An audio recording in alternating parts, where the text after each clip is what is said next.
안녕하세요. 저는 30대 주부입니다. 아직 아이는 없어요. 아직 젊으니까 일부러 가지려고 노력은 안 했는데 생각보다 임신이 안 돼서 걱정이었거든요. 그런데 이제 차라리 잘 됐다 싶네요. 아이가 있었으면 이런 결정을 내리기 쉽지 않았을 것 같아요. 저와 남편은 20대 후반의 지인의 소개로 만났어요. 당시 저는 대학교를 졸업한 뒤 학원에서 국어를 가르치는 학원 선생님이었는데 원생 중 학부모 한 분의 소개로 지금의 남편을 만나게 되었습니다. 중소기업을 다니고 있던 남편은 무던한 성격에 까다롭지 않은 사람이었습니다.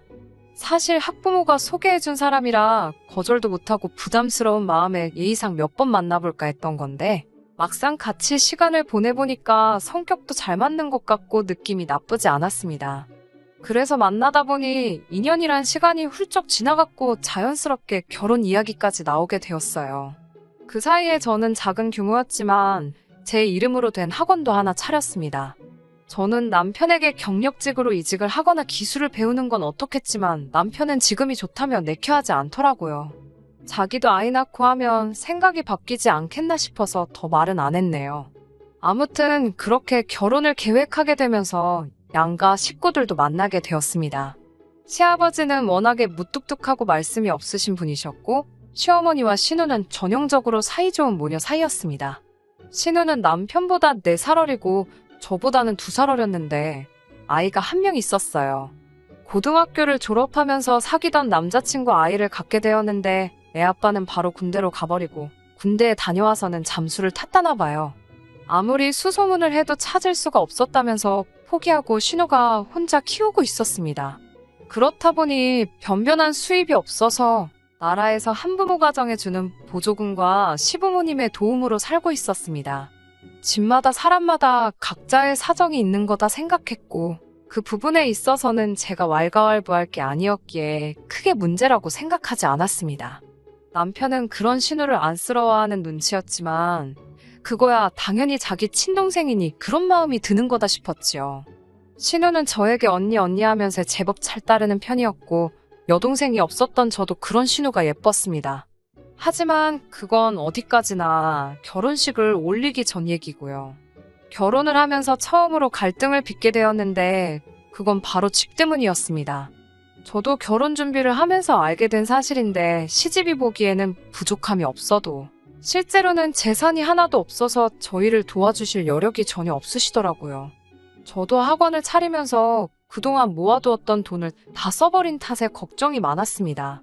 다행히 친정부모님께서 일단 얼마 정도 대출받아 도와줄 테니 너무 스트레스 받지 말라고 해주셔서 어쩔 수 없이 친정에 손을 벌려야만 했어요. 그렇게 친정돈 1억과 남자친구가 그동안 모아둔 3천으로 전셋집을 구하게 되었습니다. 남자친구는 사실 월세로 살더라도 신축으로 갔으면 좋겠다고 했지만 저는 월세는 정말 돈을 버리는 일이라고 생각했기 때문에 그 문제로 많이 다퉜어요. 결국 서울 외곽에 위치한 방 2개짜리 빌라 전세에서 사는 걸로 결론을 지었지만요.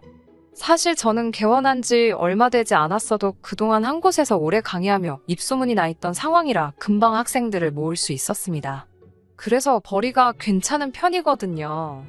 반면에 제 남편인데 이렇게 이야기하긴 그렇지만 결혼 준비하면서 남편이 회사에서 곧 인사이동이 있을 건데 자기가 승진 대상인 것 같다고 그러면 지금 받는 돈보다 훨씬 많이 받게 될 거라고 자신만만하게 이야기하더라고요.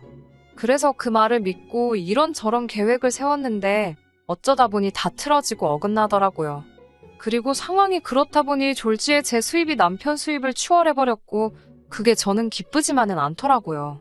그런 와중에 남편이 계속 신혼인데 신축에서 새로운 마음으로 시작하자라거나 은행에 대출 갚고 이자 내는 거나 월세나 비슷하다고 우기면서 좀 힘들었습니다. 하지만 솔직히 파혼할 정도는 아니라고 생각했어요. 주변 친구들도 다 결혼 준비하면서 이 정도는 싸운다고 했고 저는 파혼하게 되면 주변 사람들이 절 어떻게 볼지 두렵기도 했거든요. 조금 다투더라도 결국 내가 이기면 되지 않겠나 그렇게 마음을 먹고 버텼던 거예요. 그런데 결혼 생활이라는 건 정말 두 사람만 괜찮다고 다 되는 게 아니더라고요. 자꾸 외부 요인으로 다투게 되니까 그게 힘들었어요. 특히 신우와 시어머니 때문에 많이 힘들었습니다. 시부모님과 신우는 지방에서 살고 있었는데 차로는 2시간이 넘는 거리였어요. 그런데도 불구하고 시부모님과 신우는 걸핏하면 저희 집에 오고 싶어 했습니다. 특히 저는 주말에 남편이랑 맛집도 가고 놀러도 다니고 싶은데 시부모님은 이런저런 핑계를 대시며 어떻게든 올라오려고 하셨어요. 처음에는 저도 거절하기가 어려워 그럼 오시라고 했지만 그것도 하루 이틀이지 몇 달을 그러시니 죽을 마시더라고요. 올라오실 때는 기차를 타고 오셨는데 그럼 저희가 역까지 모시러 가야 했습니다.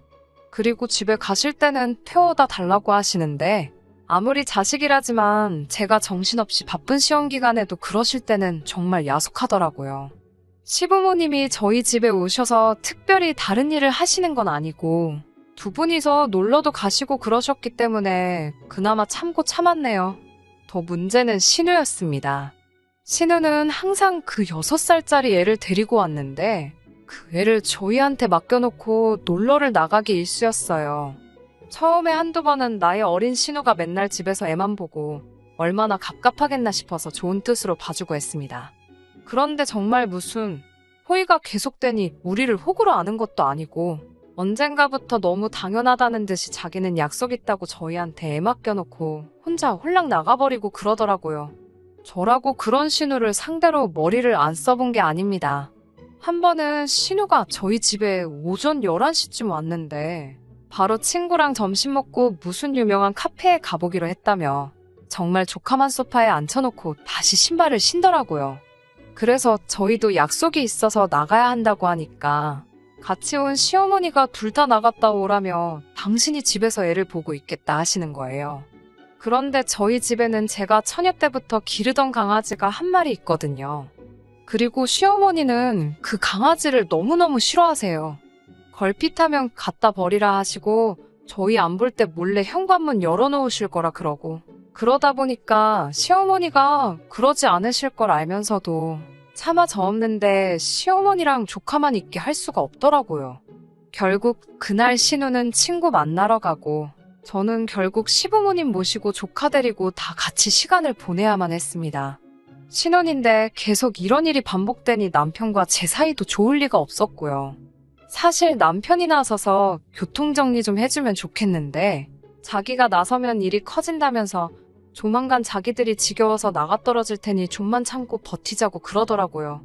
저도 솔직히 괜히 유세 떠는 것처럼 보일까봐 조심스럽기도 했고 날 추워지고 하면 그나마 덜 오시지 않겠나 싶기도 해서 참고 참았습니다. 그러다 결국 이 사단이 나버렸나 싶습니다. 진작에 신우를 못 오게 했으면 제 가정도 멀쩡했을까 싶은 생각도 들어요. 신우가 언젠가부터 아침 일찍 나가서 밤늦게 들어오거나 심지어 이튿날이 돼서 들어오기 시작했습니다. 학원이 단과 학원이다 보니 제가 주말에는 일이 없으니 저랑 남편이 번번이 집에서 조카를 봐야 했고 기약 없이 들어오지 않는 신우를 기다려야 하는 상황이 생기더라고요. 연락을 해도 지금은 전화를 받을 수 없습니다 같은 메시지만 달랑 오고 저로서는 걱정도 되고 화도 나고 갑갑하더라고요.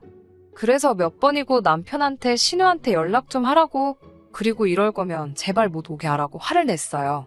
남편은 그러면 또 알겠다고 대답은 잘하는데 실제로 달라진 건 없었습니다.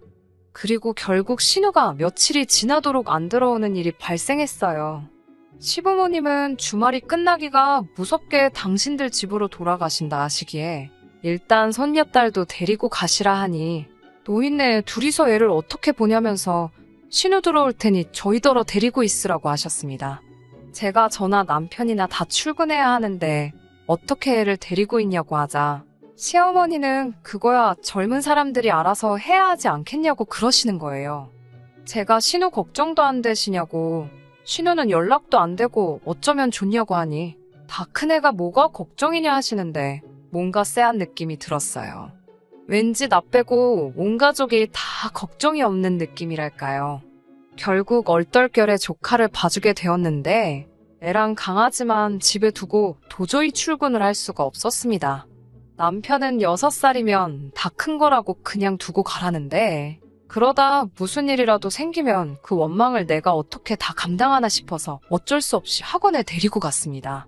그래도 다행히 제가 혼자 하는 학원이고 학생들도 어린 조카를 귀여워해 주었지만 언제까지 이럴 수도 없는 노릇이었어요. 학부모들이 그 사실을 알고 혹시 수업에 지장이라도 있을 거라 생각하면 학원 평판에도 문제가 생길 테니까요. 결국 신우가 돌아오지 않은 지도 사흘 정도 지났을 무렵 제가 남편한테 신우가 어딨는지 정말 모르냐고 하니까 자긴 모른다고 딱 잡아떼길래 그럼 경찰에 실종신고부터 하자고 하니까 경찰서에 가봤자 한두 살 먹은 애도 아니고 그냥 가출신고로 접수나 될 거라면서 저보고 제발 일 복잡하게 만들지 말고 좀만 기다리라고 그러더군요.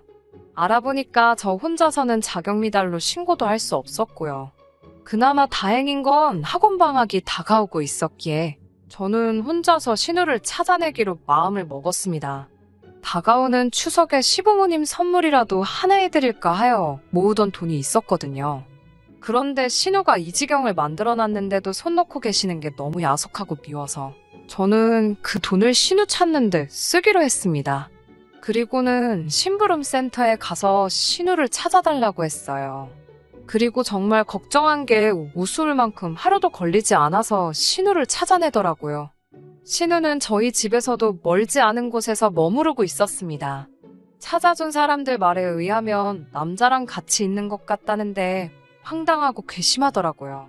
아무리 남자가 좋아도 그렇지 어떻게 엄마란 사람이 애를 다른 사람 손에 맡기고 그러고 다닐 수가 있지 싶은 거예요. 저는 남편에게 당장 이 소식을 알려야만 했습니다. 그런데 정작 남편은 제 이야기를 듣고도 그다지 크게 놀라는 기색이 없었어요. 설마 알고 있었어? 라고 물으니 뭐 동생 일이니까 오빠가 그 정도는 알고 있었지라면서 말끝을 흐리는 거예요. 그래서 제가 어이가 없어서 어떻게 그런데 나한테는 한마디 말도 안 할 수가 있어? 라고 물었습니다. 그러자 말했으면 당신이 가만히 있었겠냐고 오히려 되묻더라고요. 그래도 이렇게 막무가내로 나한테 애까지 맡겨놓고 그러는 건 아니지 않냐니까. 너가 출근하는 것도 아니잖아. 이러는 거예요. 그래서 뭐라고? 나도 일하거든. 나는 출근 정도가 아니고 내 사업장 대표라고. 소리를 치니까 남편이 그거 뭐 혼자 애들 좀 가르치는 걸로 너무 어깨 힘주는 거 아니야? 라면서 갑자기 사람을 이상한 쪽으로 몰아가더라고요. 저는 신우를 가지고 남편이랑 말 섞어서 좋을 게 없겠다 싶어서 시부모님께 전화를 드렸습니다. 시부모님께 지금 어떤 상황인지 전화를 드리니 시어머니는 오히려 저에게 너는 어떻게 신우 뒷조사를 할 수 있냐면서 그건 신우를 모욕하는 일이라고 참 경우가 없다면서 혀를 차시더라고요.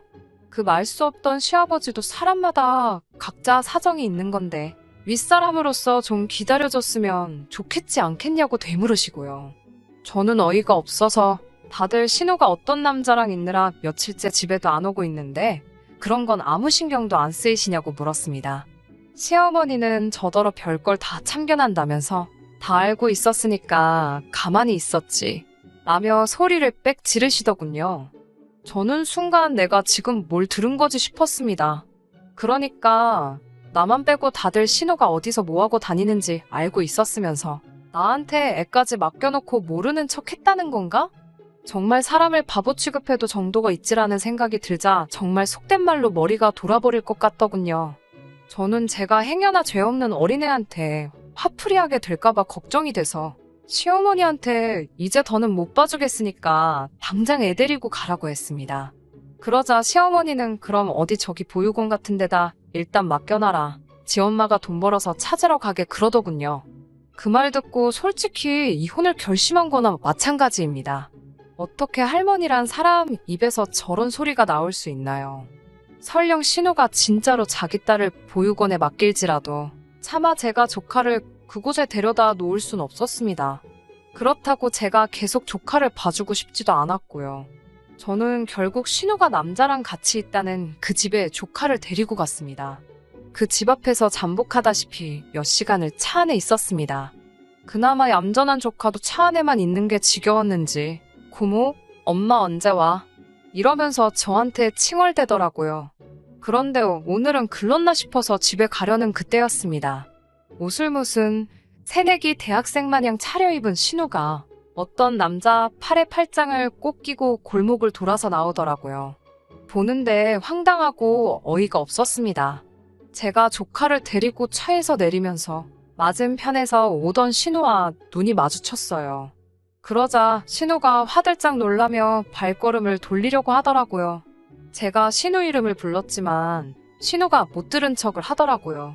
그렇지만 조카가 신우를 봤는지 엄마 하면서 달려가더라고요. 그러자 신우도 반사적으로 다시 뒤를 돌아봤고요. 조카가 엄마 하고 달라드니 신우도 밀어내지 못하더군요. 신우 옆에 있던 남자는 무슨 상황인지 갈피를 잡지 못하고 혼란스러운 얼굴을 하고 있었습니다. 제가 그 남자에게 안녕하세요. 저희 신우 친구분이세요? 하고 말을 걸었습니다. 남자는 얼떨떨한 표정으로 예, 제가 남자친구입니다 하길래 저는 일부러 신우를 쳐다보면서 한껏 높은 목소리로 이렇게 멋진 분을 만나느라 신우가 집에도 안 들어오고 딸도 나몰라라 했구나 하고 말을 걸었어요. 그러자 신우가 눈으로 저에게 욕을 하며 언니 왜 그래요? 이따 전화할게요. 그때 통화해요. 이러면서 조카를 제 쪽으로 밀더라고요. 조카는 영문도 모르고 엄마 나 엄마랑 있을래 이러고 신우는 급기야 저를 골목어기로 잡아 끌더니 언니 지금 뭐 하자는 거예요? 라며 따지기 시작하더라고요. 그렇지만 제가 뭐가 겁이 나겠어요. 저는 당당하면 저 남자 앞에서 얘기하라며 신우 팔을 뿌리치고 다시 그 남자한테 가서 조카를 들이밀었습니다. 예쁘죠? 우리 신우 딸이에요. 사진은 보여준 적 있어요? 남자친구분이 우리 조카도 자식으로서 받아주기로 한 거예요? 정말 대단하신 분이다. 라고 아주 갖은 오바를 다 떨면서 신우 남자친구라는 사람에게 말을 걸었습니다. 그러자 신우가 진짜 왜 그러냐고 소리치면서 닭똥 같은 눈물을 흘리더군요. 남자가 잠깐 아무 말도 없더니 신우한테 너 결혼했었어? 이러는 거예요. 신우가 결혼한 건 아닌데 라면서 말끝을 흐리니까 남자가 다시 그럼 얘는 네 딸은 맞는 거야? 이러더라고요. 그러니까 신우가 내 딸 맞다고 미리 말 못해서 미안하다 사과를 하고 있으니 남자가 신우한테 진짜 어이없다며 비웃음을 날리더니 너 진짜 인생 그렇게 살지 말라고 뭐라 하더라고요. 어떻게 엄마라는 여자가 애도 숨기면서 남자를 만나냐고. 너 같은 여자는 트럭으로 줘도 싫다면서 남자가 아주 질색을 하고 떠나더라고요. 신우는 당장이라도 제 뺨을 칠 기세로 씩씩거리면서 내가 널 가만둘 것 같냐고 하길래 너야말로 내가 널 이쯤에서 가만둘 것 같냐고 받아쳤습니다. 그 길로 신우 품에 조카 줘버리고 집에 오니 벌써 남편은 신우한테 들었는지 아주 얼굴이 벌개져서 벼르고 있었다는 표정이더라고요. 하지만 저도 이미 이 식구들이 다 저를 바보등신으로 만들었다는 걸 알았기 때문에 일단 가족관계에 아무런 미련도 없었거든요. 그래서 그런 남편을 보고는 뭐 열받아 아주 웃기고 앉아있네 한마디 해주고선 남편 짐을 챙기기 시작했습니다. 이윽고 시모한테도 전화가 와서는 네가 기어이 우리 딸 혼삭기를 다 막았다면서? 라고 대뜸 성질부터 부리더니 너 때문에 우리 딸 인생 망쳤다고 저보고 보상하라고 악을 쓰더라고요. 알고 보니까 그 남자가 의대를 졸업하고 서울 모 병원에서 레지던트 하면서 자취를 하고 있었나 봐요. 그러다 술자리에서 신우랑 알게 됐는데 신우가 팔자 좀 고쳐보겠다고 그날 어떻게 하루를 같이 보냈던 걸 빌미로 아주 사귀자고 들이대다가 어떻게 잘 풀렸는지 연애까지로 발전했던 사이랍니다. 그런데 제 덕에 산통을 깼다면서 다들 제 탓만 하더라고요. 진짜 뭐 이런 집구석이 다 있나 싶어서 남편한테 그냥 이혼하자고 했어요. 가전제품이랑 가구 대부분 다 저랑 남편이 각자 자취하면서 쓰던 거 그대로 들고 왔었고 전세 자금으로 들어간 1억 3천이 전부였는데 그중 남편 몫은 3천 정도였으니 그건 제가 지금 당장이라도 줄 수 있다고. 그러니까 이혼하자고 그랬습니다. 남편은 자기가 왜 이혼을 하냐? 그리고 왜 내 몫이 3천밖에 안 되냐고 따져묻더라고요. 여태까지 자기가 벌어다 준 돈이 얼만지나 아냐면서요. 네 벌이야 뻔하지 않냐. 그놈의 승진은 대체 언제 된다는 거냐. 아주 대판 싸웠어요. 이 집에 들어간 돈 3천이 전부고 네가 번 돈 가지고 생활비도 겨우 한다고요. 결국 그 문제로 며칠을 서로 씨름을 하다 제가 변호사를 선임해버렸습니다. 변호사 말로는 지금 이혼의 귀책 사유가 남편을 비롯한 시댁에 있기 때문에 어차피 소송으로 가도 제가 이길 확률이 높으니까 걱정 말고 진행하자 하더군요. 지금은 그래서 소송 중입니다만 별 걱정도 안 되고 솔직히 홀가분하기까지 합니다. 저희가 이혼한다고 하자 그제서야 시부모님도 정신이 들었는지 자기가 자식 일이다 보니 눈에 뵈는 게 없었다며 부모 마음 좀 이해해달라고 그리고 저에게도 미안했다고 따로 사과하고 싶다 하시더군요. 하지만 한 번 속지 두 번 속을 수 있나요? 저는 괜찮다고 그냥 이대로 다시는 서로 안 마주치면 좋겠다고 선을 그었습니다. 그 이후에 제 귀에 들려온 바로는 신우는 그 남자한테 차인 건 물론이고 남자가 어디 인터넷 유명한 곳의 사연으로 제보까지 해가지고 정말 동네 망신을 당한 것 같더라고요. 솔직히 저는 지금이라도 신우가 마음 고쳐먹고 성실히 애 키우면 살면 좋겠습니다. 그럼 누가 아나요? 정말 그런 신우를 품어줄 좋은 남자가 나타날 수도 있잖아요. 그리고 남편은 맨날 혼자 김칫국 마시며 승진 타령해대더니 결국 귀향이나 다름없는 지방 발령받고 고향도 아닌 지방으로 쫓겨나듯 내려가게 되었습니다. 저더러 같이 가자고 거기 가면 시부모도 없고 신우도 없고 오롯이 우리 단둘이서 아무 방해 없이 처음부터 다시 시작하자는데 그 면상에다 물 한 잔 끼얹을까 하다 인생이 불쌍해서 봐줬네요. 저요? 저는 요즘 학생들을 위한 수능 교재를 만들고 있습니다. 얼마 전에는 교육방송에서 같이 일해보지 않겠냐고 연락도 왔고요. 혼자가 되면서 쓸데없는 곳에 정신과 시간을 뺏기지 않으니까 일의 효율성도 늘고 돈도 잘 모이고 너무 좋아요. 이혼이라는 결정을 내리게 된 것에 한 점 후회가 없습니다. 한동안은 일에만 몰두하며 살아보려고 해요. 끝까지 들어주셔서 감사합니다. 오늘의 사연은 여기까지입니다. 구독과 좋아요, 알람 설정 부탁드리고 더 좋은 사연으로 다시 찾아뵙겠습니다. 감사합니다.